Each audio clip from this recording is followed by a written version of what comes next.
আসসালামু আলাইকুম, আশা করি আপনারা সবাই ভালো আছেন। আমি হোসেন মাহমুদ। আমি আপনাদের আজকে দেখাবো কিভাবে অ্যাডোবি ইলাস্ট্রেটর থেকে কিভাবে পিডিএফ এ সেভ করতে হয়। তো আমি আপনাদের প্রথমেই বলি যে অ্যাডোবি ইলাস্ট্রেটর থেকে পিডিএফ সেভ করার সুবিধাগুলো।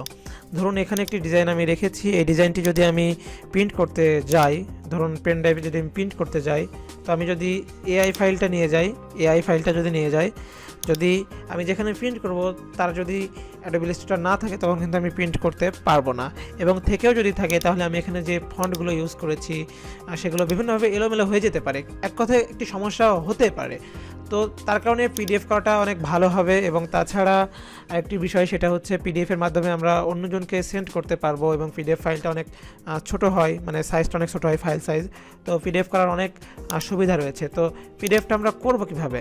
তো আমি একটি এআই ফাইল নিয়ে এসেছি, আমি একটি ডিজাইন করা ফাইল নিয়ে এসেছি, ডিজাইনটা আমি করেছি। তো এটা কিভাবে পিডিএফ করবো সেটাই দেখাচ্ছি। তো সমস্ত কিছু যেভাবে আমরা সেভ করি, পিডিএফটাও আমরা সেভাবেই সেভ করতে পারবো।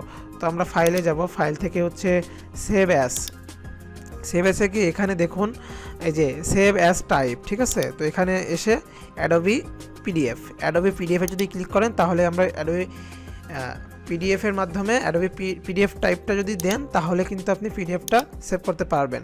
তো এটা আমি কোথায় রাখবো? আমি ডেস্কটপে আপাতত রাখি দেখানোর জন্য, আর ফাইল নেমটা টেস্ট লিখে দিই। ওকে, তো এবার আমি সেভ করে দিই। আমি অলরেডি সেভ করে দিয়েছি। তো সেভ করার পরে এখানে অনেক কিছু চাইবে, আপনারা এখান থেকে দেখে নিতে পারেন।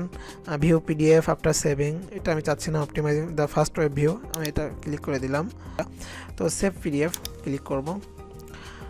অলরেডি সেভ হয়ে গিয়েছে। তো আমি আপনাদের এখন দেখাবো পিডিএফটা। তো পিডিএফটা ডেস্কটপে সেভ করছিলাম, কোথায় যে গিয়েছে খুঁজে পাই,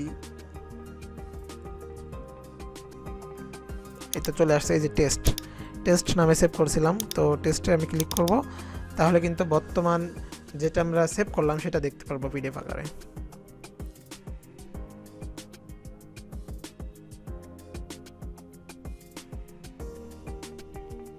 এই তো চলে আসছে, পিডিএফ আকারে কিন্তু চলে আসছে।